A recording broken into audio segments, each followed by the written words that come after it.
जय श्री कृष्णा। आप सभी को श्राद्ध पक्ष 2025 की ढेरों शुभकामनाएं।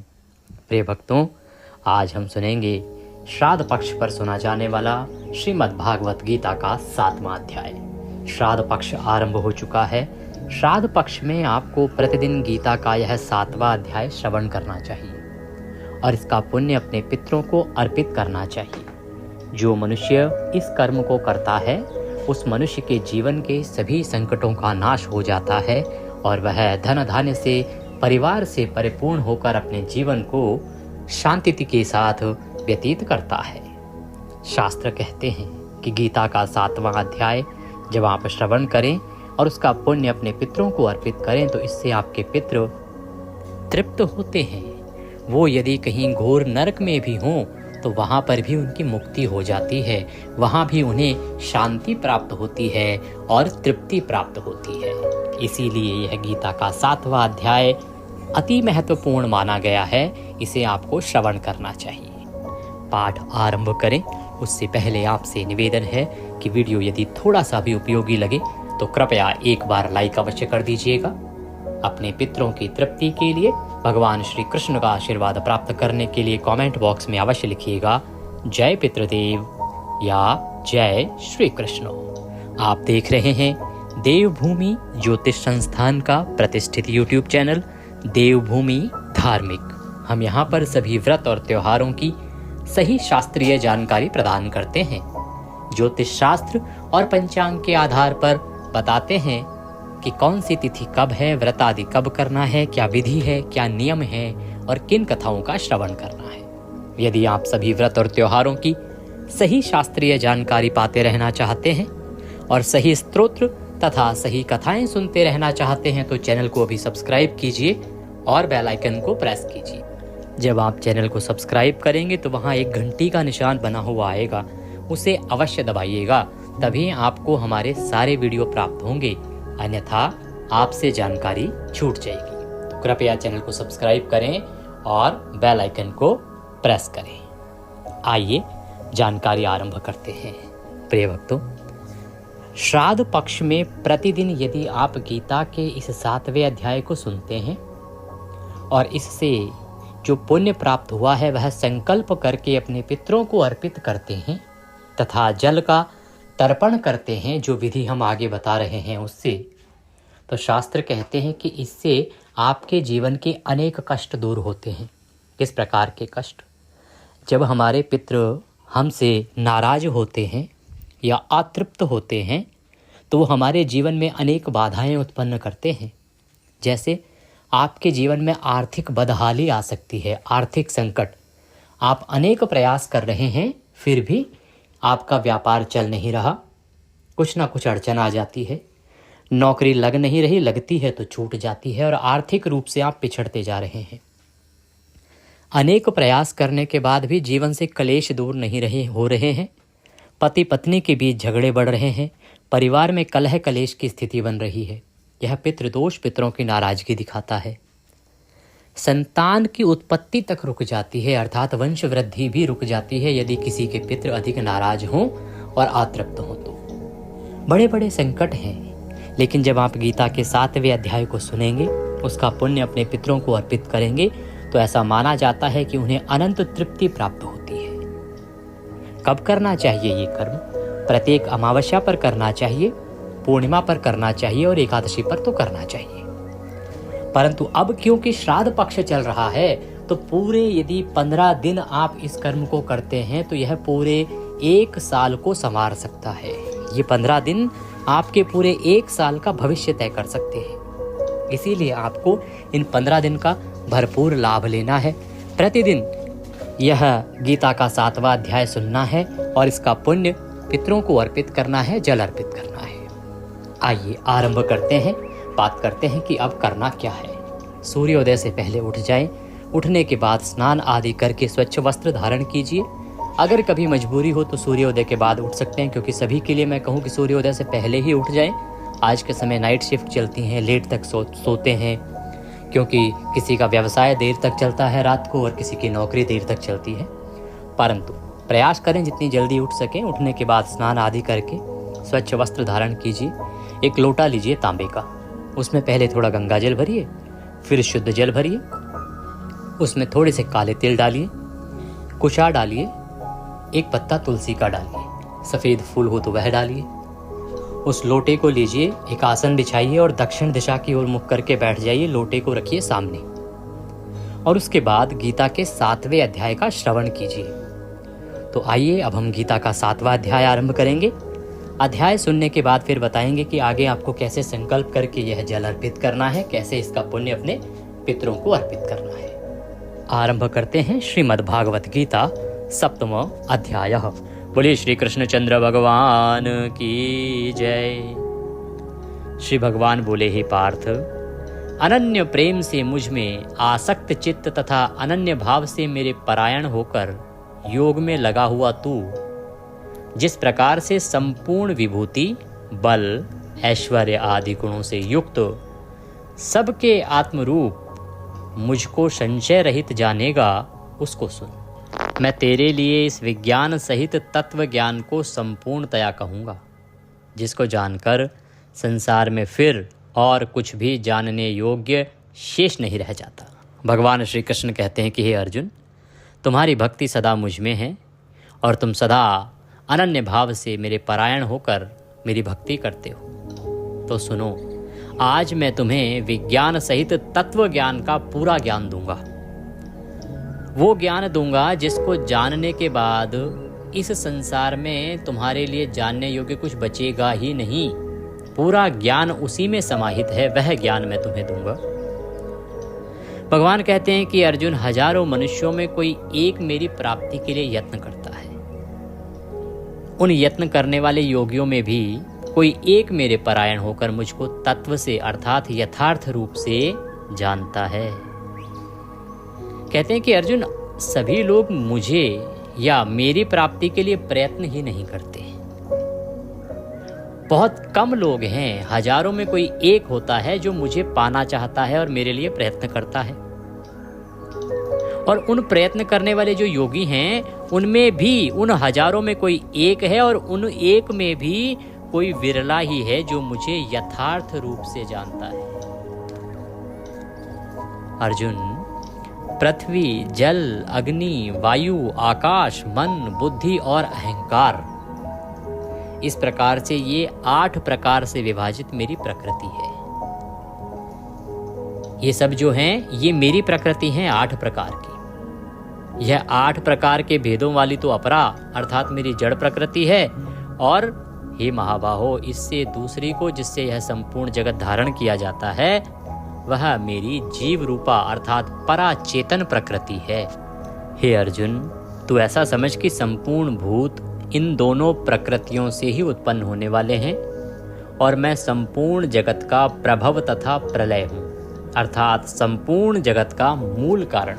भगवान कृष्ण कहते हैं कि ये मान के चलो अर्जुन कि संपूर्ण जो जगत है ना, उसका प्रारब्ध भी मैं ही हूँ, प्रलय भी मैं ही हूँ और जगत का जो मूल कारण है वो भी मैं ही हूँ। मेरे कारण ही ये जगत उत्पन्न हुआ है, मेरे कारण ही यह जगत संचालित होता है और मेरे कारण ही यह जगत प्रलय में समाप्त हो जाता है।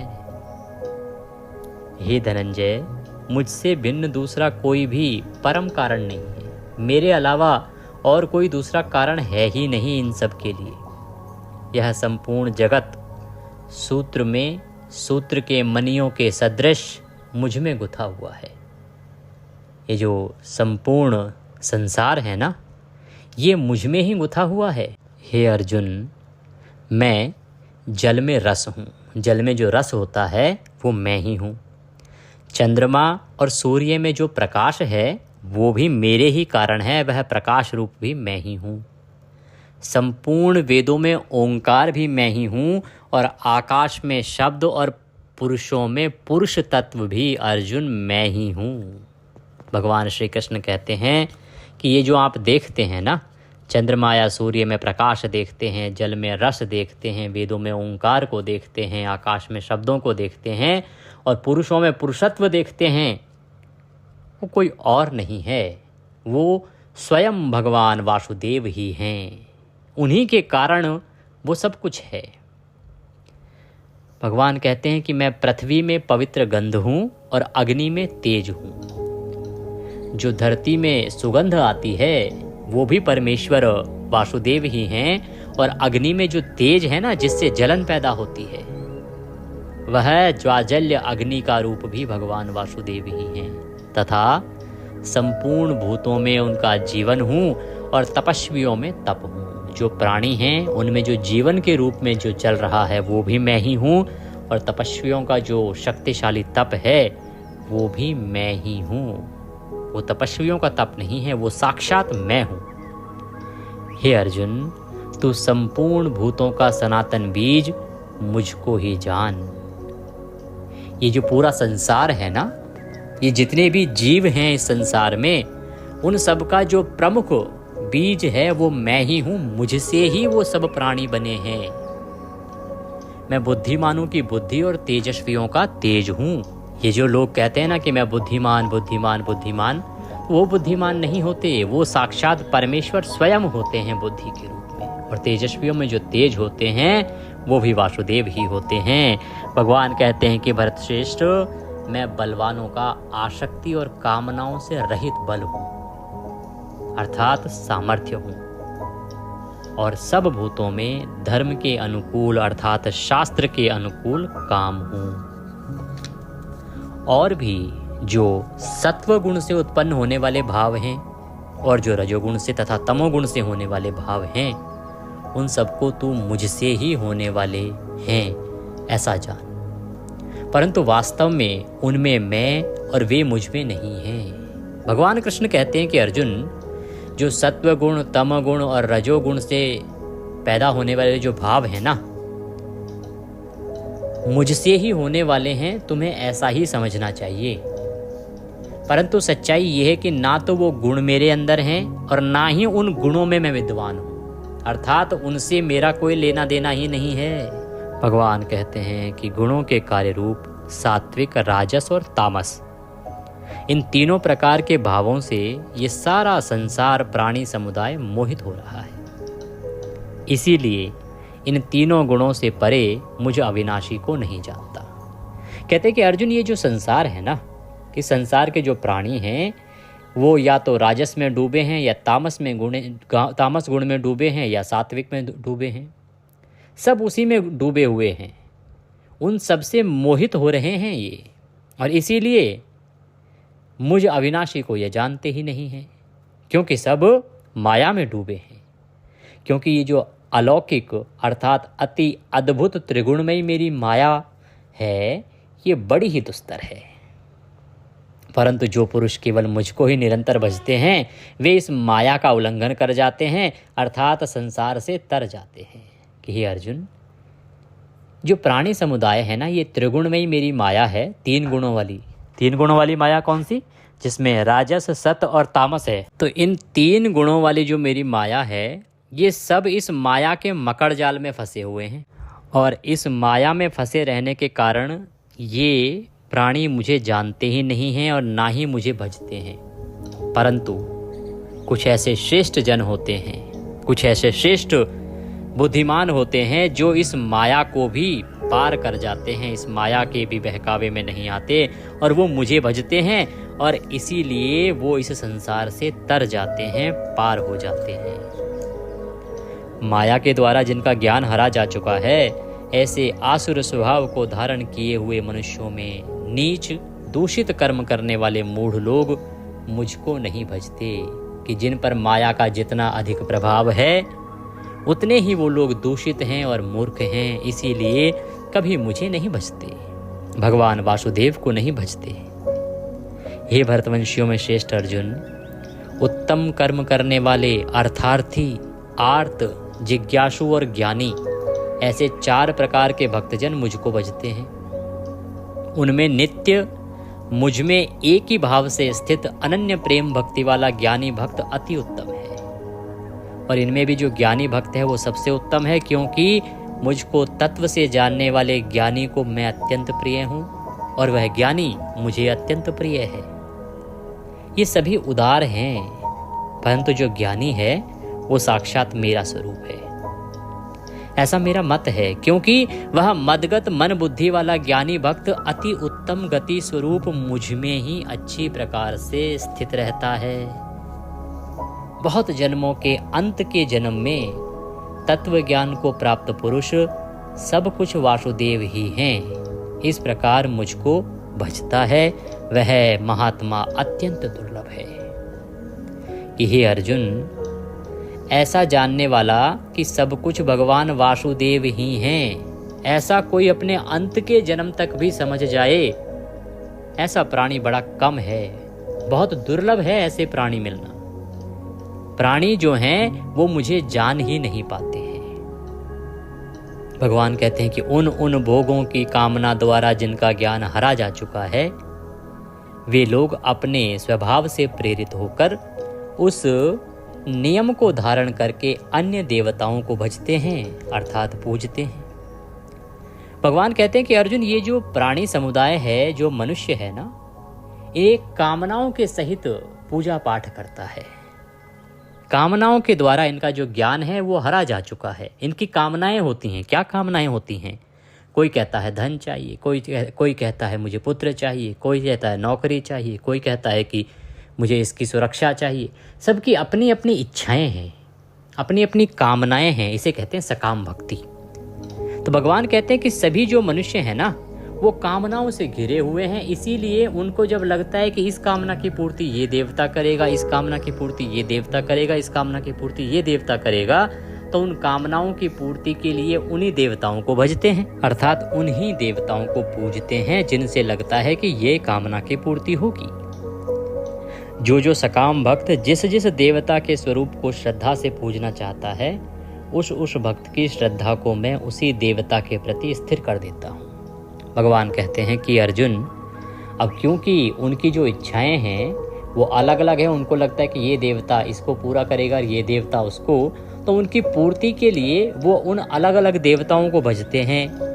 अब क्योंकि उनकी श्रद्धा उन देवताओं में होती है, इसीलिए उनकी श्रद्धा को मैं उसी देवता के प्रति स्थिर कर देता हूँ कि मेरी माया के द्वारा उनकी जो भक्ति है ना, उनका जो पूजन है, वो उसी देवता में उनका चित्त स्थिर हो जाता है और वह पुरुष उस श्रद्धा से युक्त होकर उस देवता का पूजन करता है और उस देवता से मेरे द्वारा ही विधान किए हुए उचित भोगों को निसंदेह प्राप्त करता है। कि जब मैं देखता हूँ कि इसकी कामना इस देवता से है ये चीज़ प्राप्त करने की, इसलिए ये भजन कर रहा है, तो मैं उसकी भक्ति को उसी में स्थित कर देता हूँ और फिर वो उसी देवता को भजते हैं। और उस देवता के द्वारा जो वो मांग रहे हैं, वो जो निर्धारण है ना, जो निर्धारण है, जो विधान किया हुआ जो भोग है, वो मेरे ही द्वारा पूरा किया जा रहा है, परंतु मैं क्या करता हूँ, उस देवता के माध्यम से उसको पूरा करता हूँ। इससे उस भक्त को लगता है कि इस देवता ने मेरी ये इच्छा पूरी की है या मुझे ये भोग प्रदान किया है, ऐसा उस मनुष्य को लगता है। पर वास्तव में वो मेरे द्वारा ही विधान किया हुआ होता है। परंतु अल्प बुद्धि वालों का वह फल नाशवान है तथा देवताओं को पूजने वाले देवताओं को प्राप्त होते हैं। कि हे अर्जुन, ये सही है कि उनकी जो कामनाएं होती हैं मैं उनको पूरा करता हूँ उस देवता के माध्यम से, परंतु वो अल्प बुद्धि वाले हैं। वो ये जानते नहीं कि ये जो कामनाएं हैं ना, इनसे जो फल प्राप्त हो रहा है वो तो नाशवान है, आज नहीं तो कल नष्ट होगा। और उन देवताओं को भजने वाले जो लोग हैं वो उन्हीं देवताओं को प्राप्त करते हैं, उन्हीं देवताओं के लोक में जाते हैं। परंतु जो मुझे भजने वाले हैं, मेरे भक्त मुझे चाहे जैसे भी भजें, अंत में वे मुझे ही प्राप्त होते हैं, अर्थात उनकी मुक्ति हो जाती है। बुद्धिहीन पुरुष मेरे अनुत्तम अविनाशी परम भाव को ना जानते हुए मन इंद्रियों से परे मुझे सच्चिदानंदन घन परमात्मा को मनुष्य की भांति जन्म कर व्यक्ति भाव को प्राप्त हुआ मानते हैं। भगवान कहते हैं कि कुछ हैं नरबुद्धि, दुर्बुद्धि, जो मुझे भी जन्म कर मरने वाला और मरकर जन्म लेने वाला समझते हैं। अपनी योग माया से छिपा हुआ मैं सबके प्रत्यक्ष नहीं होता, इसलिए यह अज्ञानी जन समुदाय मुझे जन्म रहित अविनाशी परमेश्वर को नहीं जानता, अर्थात मुझको जन्मने और मरने वाला समझता है। हे अर्जुन, पूर्व में व्यतीत हुए और वर्तमान में स्थित तथा आगे होने वाले सब भूतों को मैं जानता हूँ, परंतु मुझको कोई भी श्रद्धा भक्ति रहित पुरुष नहीं जानता। जिसमें श्रद्धा ना हो, जिसमें भक्ति ना हो, ऐसा पुरुष मुझे कभी जान ही नहीं सकता। हे भरतवंशियों में श्रेष्ठ अर्जुन, संसार में इच्छा और द्वेष से उत्पन्न सुख दुख आदि द्वंद्व रूप मोह से संपूर्ण प्राणी अत्यंत अज्ञानता को प्राप्त हो रहे हैं। इस सुख और दुख के मोह में फंस के सभी लोग जो है ना, वो अज्ञानी होते जा रहे हैं। परंतु निष्काम भाव से श्रेष्ठ कर्मों का आचरण करने वाले जिन पुरुषों का पाप नष्ट हो गया है, वे राग द्वेष जनित द्वंद्व रूप मोह से मुक्त दृढ़ निश्चयी भक्त मुझको सब प्रकार से भजते हैं। जिनका जो अंधकार है जीवन का, वह समाप्त हो गया है, और जो श्रेष्ठ कर्मों का आचरण करते हैं वो इस माया से दूर रहते हैं और वो सदा मुझे भजते हैं। जो मेरे शरण होकर जरा और मरण से छूटने के लिए यत्न करते हैं, वे पुरुष उस ब्रह्म को, संपूर्ण आध्यात्म को, संपूर्ण कर्म को जानते हैं। जो पुरुष अधिभूत और अधिदैव के सहित तथा अधियज्ञ के सहित मुझे अंत काल में भी जानते हैं, वे युक्त चित्त वाले पुरुष मुझे जानते हैं, अर्थात मुझे प्राप्त हो जाते हैं। कि जब अंत समय आता है मनुष्य का, यदि वो उस समय भी मुझे जान लेते हैं और मेरा नाम ले लेते हैं, तो निश्चय ही वो इस संसार से तर जाते हैं और वो मेरे धाम को प्राप्त हो जाते हैं। ओम तत्सदिति श्रीमद्भागवत गीता उपनिषत्सु ब्रह्म विद्यायाम योग शास्त्रे श्री कृष्ण अर्जुन संवादे ज्ञान विज्ञान योगो नाम सप्तमो अध्यायः संपूर्णः। बोले कृष्ण भगवान की जय। इसी के साथ गीता का 7वां अध्याय यहाँ पूर्ण होता है।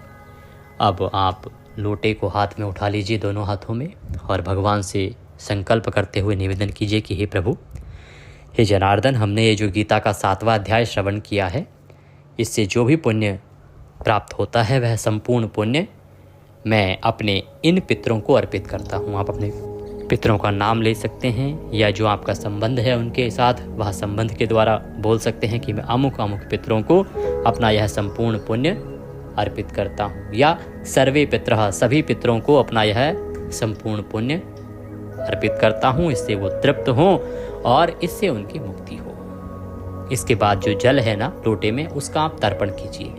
एक दूसरा पात्र लीजिए, सीधे हाथ में अंगूठे और उंगली के बीच का जो क्षेत्र है तर्पण क्षेत्र कहलाता है, वहाँ से जल को अर्पित कीजिए पितरों को। मैं एक मंत्र बता देता हूँ आपको, वह मंत्र पढ़ते हुए, वह मंत्र बोलते हुए आप तर्पण कीजिए अपने पितरों का।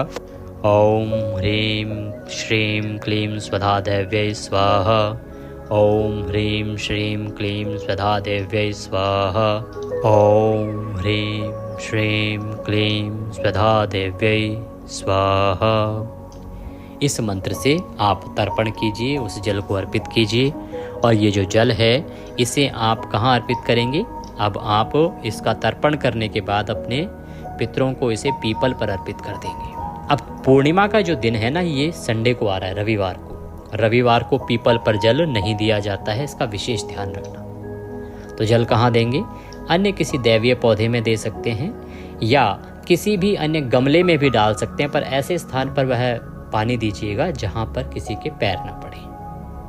जब ये जल आप अर्पित करेंगे, पितरों से निवेदन कीजिएगा कि हे मेरे पितरों, ये मैंने आपका तर्पण किया है, गीता के 7वें अध्याय का संपूर्ण पुण्य मैंने आपको अर्पित किया है, इसे आप स्वीकार करो और मेरे जीवन में जो संकट हैं इनसे मुझे उबारो, इनसे मुझे मुक्ति दिलाओ। तो इससे क्या होगा कि आपके पितृ यदि कहीं घोर नरक में कष्ट भी भोग रहे होंगे ना, तो वहाँ भी उनको तृप्ति मिलेगी। उनको तृप्ति मिलेगी, वो वहाँ से आशीष देंगे, आशीर्वाद देंगे, और उनके आशीर्वाद से आपके बड़े बड़े संकट दूर हो जाएंगे। इस कर्म को श्राद्ध पक्ष में प्रतिदिन कीजिए। 7 तारीख को पूर्णिमा है, पूर्णिमा से आरंभ कर दीजिए और प्रतिदिन कीजिए। मैं फिर विश्वास दिलाता हूँ कि आपका जीवन बदल जाएगा इन 16 दिनों में। एक बार करके अवश्य देखिएगा। अगर दक्षिणा के स्वरूप कुछ भी भेजना चाहते हैं तो स्क्रीन पर नंबर आ रहा है, उस पर भेज सकते हैं। कुछ पूछना चाहते हैं, कहना चाहते हैं तो कमेंट बॉक्स में पूछ सकते हैं, लिख सकते हैं, कह सकते हैं। और कोई विशेष जानकारी चाहते हैं या विशेष वार्तालाप चाहते हैं तो आप व्हाट्सएप के माध्यम से हमसे संपर्क कर सकते हैं। इन दिनों में आप भरपूर लाभ लीजिए इन 15 दिनों का और अपने पितरों को प्रसन्न कीजिए। तर्पण की विधि का वीडियो भी हमने आपके लिए अपलोड किया है, उसे अवश्य ही एक बार देख लीजिएगा। भगवान सब पर कृपा करें। जय श्री कृष्ण।